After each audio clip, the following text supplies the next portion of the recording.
Okay, kids, as you know, we've been working on main idea and details. And so the story that we're going to read today, or I'm going to read for you, is a story entitled Flying with a Tiger by Elena Kopel. And so we want to make sure that we focus when we're reading this on what is the topic. And I can tell by looking at it, Flying with a Tiger, that I'll bet the topic is going to be about a tiger. And then we're going to make sure we know what the main idea is and what the supporting details are. Remember, supporting details talk about the main idea, and they're the proof that the main idea is the point that the author wants us to know, what the author wants us to walk away with knowing. It's the most important thing, the main idea. Okay, so I'm going to read the story to you, and you follow along and listen as I read. Flying with the Tiger. Once again, you should have your copy of the story, and you are reading it in your packet as I read it out loud. So your eyes are to be following along as I read. Flying with a Tiger. I am a zookeeper at the Dallas Zoo in Texas. One of my jobs is to care for Sumatran tigers. These tigers live in the wild on the island of Sumatra and in some other parts of Asia. They are endangered and their numbers are declining. But zoos around the world keep a few of the big cats to teach people about tigers and to let the tigers have cubs.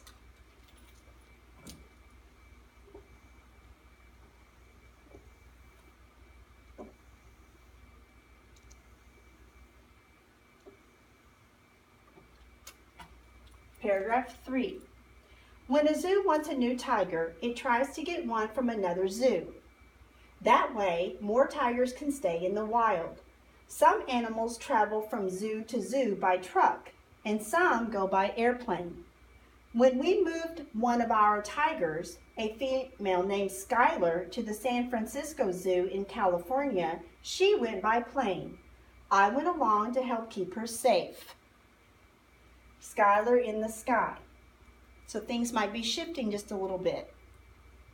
Paragraph 4. Skylar spent the first 2 years of her life wrestling with her sister and stalking and pouncing on her brother. This is how tigers learn to hunt. By the age of 3, Skylar was old enough to leave her siblings and start her own family. That's what she would have done in the wild. Before Skylar could take to the skies, we needed to prepare her for the journey. We trained her to go into a shipping crate and let us close the door behind her. When she cooperated, we gave her an uncooked meatball, her favorite treat. So they're working on how to get her into the crate so she can fly back to where she needs to live in the wild. Meatballs galore.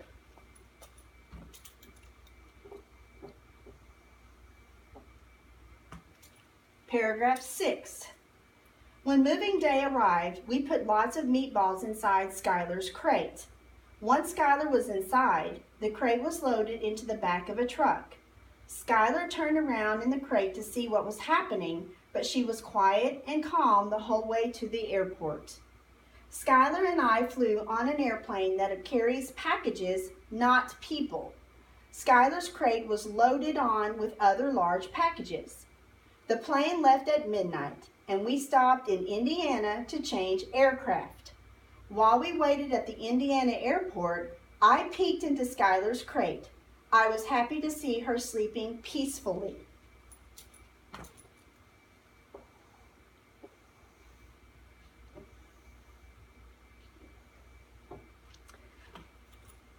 Our second plane landed in San Francisco at 8 o'clock in the morning. A zookeeper from the San Francisco Zoo met us and took us to Skylar's new home. I knew Skylar was nervous. She did not come out of the crate as quickly as she had gone in. She growled at her new zookeepers. We left her alone to calm down.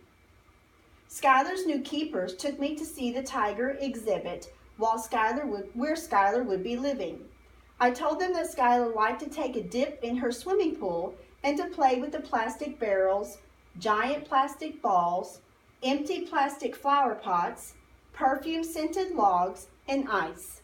By the next day, Skylar had calmed down a little. After my last visit with Skylar, I returned to Dallas on a regular airplane. I knew I would miss Skylar, but I hoped that she would like her new zoo, and teach the people of San Francisco about the wildlife of Asia. I hoped she would start a new family too. More tigers in the wild.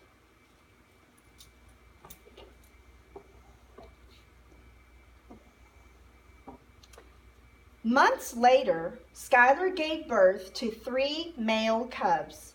She is a good mom, and she has brought more Sumatran tigers into the world. Maybe one day her cubs will be dads, and there will be even more of these beautiful creatures.